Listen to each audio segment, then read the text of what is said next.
बरायबाय लोगोफोर, नोंथांमोनखौ आंनि बड' एसएम आपडेटनि गोदान रादाबाव बरायबाय। आसा खालामो नोंथांमोना रादाबखौ जोबजासिम नायलांगोन। फैदो लोगोफोर, बिदिब्ला दिनैनि रादाबखौ फारियै मिथिलांदोनि। गिबि आपडेटआव दं लोगोफोर, हादोराव कर'ना भाइरासनि गोहोमा बांबोनायखौ नोजोर होनानै भारत सरकारा देग्लायबो बैसागो रंजानाय हलिजों लोगोसे गुड फ्राइडेखौ फालिनो माना खालामदों। कर'ना भाइरासनि गोहोमा भारत हादराव गोख्रोङै बांबोनायखौ नोजोर थिनानै भारत सरकारनि हम मिनिस्ट्रि बिफाना कर'ना भाइरासखौ दबथायनो थाखाय सुबुं गेदारिं जानाय लोगोसे बैसागो फोरबो बायदि सुबुं फोरबोफोरखौ फालिनो माना खालामदों। दानिया फैदो लोगोफोर गुबुन मोनसे रादाबाव। नैथि आपडेटआव दं, माइहुं प्रडाक्शननि अननाय होबाय नोंनो अफिसियेल MP3 संखौ दिनै इउटुबाव रिलिज होबाय।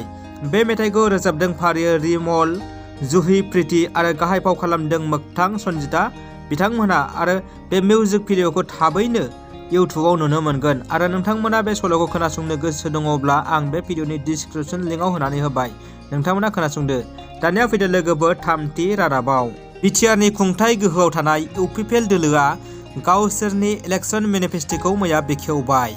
बिटिआरनि चिफ प्रमद बर'आ इउपिपिएल दोलोनि मेनिफेस्ट'खौ मैया क'क्राझाराव मोनसे गेदेरथार हाबाफारिनि गेजेरजों बेखेवबाय। इउपिपिएल दोलोनि बे भिजन डकुमेन्ट्सआव दं फारियै बिटिआर गोरोबथानि गासै दफाखौ मावफुंनाय, सोलोंथाइ बिथिङाव खामानि मावनाय आरो मोजां खुंथाय लाबोनाय, आबाद फसंथान, खौसेथि आरो रांखान्थियारि, सावस्रि, हारिमुआरि गासै बिथिंखौ जौगाहोनाय। बे इउपिपिएल दोलोनि भिजन डकुमेन्ट्सखौ बिटिआरनि चिफ मानगोनां प्रमद बर'आ बेखेवनानै खौरांगिरिफोरनि सिगाङाव बे गोनांथार बिबुंसारखौ होयो। दानिया फैदो लोगोफोर गुबुन मोनसे आपडेटआव। दिनै 26 मार्च, दिनै भारत बन्द'। भारतनि आबादारिफोरा मदि सरकारनि हेंथायै भारत बन्द' हांख्रायदों। फुंनि 6 रिंगानिफ्राय मोनाबिलि 6 रिंगासिम हादरनि आबादारिफोरा भारत सरकार एबा मदि सरकारनि मोनथाम आबादारि बिलनि हेंथायै आरो भारतनि आबादारिफोरनो जाबसिननानै होनाय आयेननि हेंथायै बेखौ बोखारनो थाखाय भारतनि आबादारिफोरा बे बन्द'खौ हांख्रायदों आरो गोख्रों सोमावसारदों होननानै रादाबनि गेजेरजों मिथिनो मोननाय जादों। दानिया फैदो लोगोफोर गुबुन मोनसे आपडेटआव। बिटिसिनि गोजौ थाखोनि अफिसारफोरा गोरोन्थि हाबा मावगासिनो दं। बे बाथ्राखौ अजद होदों बिटिसिनि बारग' चिफ आरो बिपिएफनि मानगोनां आफादगिरि हाग्रामा महिलारिया। बिथाङा बिटिसिनि गोजौ थाखोनि अफिसारफोरखौ हुमखि होदों दि जुदि आसामाव महाजननि सरकार फैयोब्ला बिथांमोनखौ जेलाव सोनाय जागोन होननानै खौरांगिरिफोरनि सिगाङाव बिटिसिनि बारग' चिफ आरो बिपिएफनि मानगोनां आफादगिरि हाग्रामा महिलारिया बुंदों। मिरु बर' थुनलाइ आफादनि बोसोरारि जथुम्माखौ साननैनि हाबाफारिजों खुंफुंसिगोन।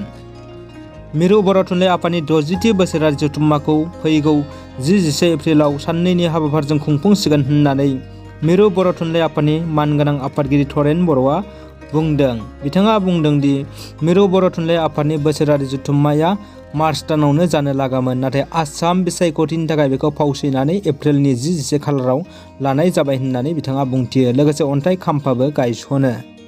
दानिया फैदो लोगोफोर जोबथा खौराङाव। फिफा बुहुम कापनि क्वालिफाइ मेट्सआव मैया भारत आरो अमाननि गेजेराव जानानै थाङो।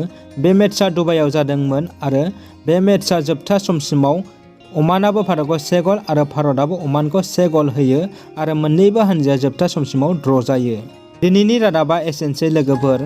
जायफोर दासिमबो आंनि बे बड' एसएम आपडेट इउटुब चेनेलखौ साबस्क्राइब खालामाखै, अननानै साबस्क्राइब खालाम आरो भिडिअखौ लाइक होनो दाबाव। गोजोन्थों लोगोफोर।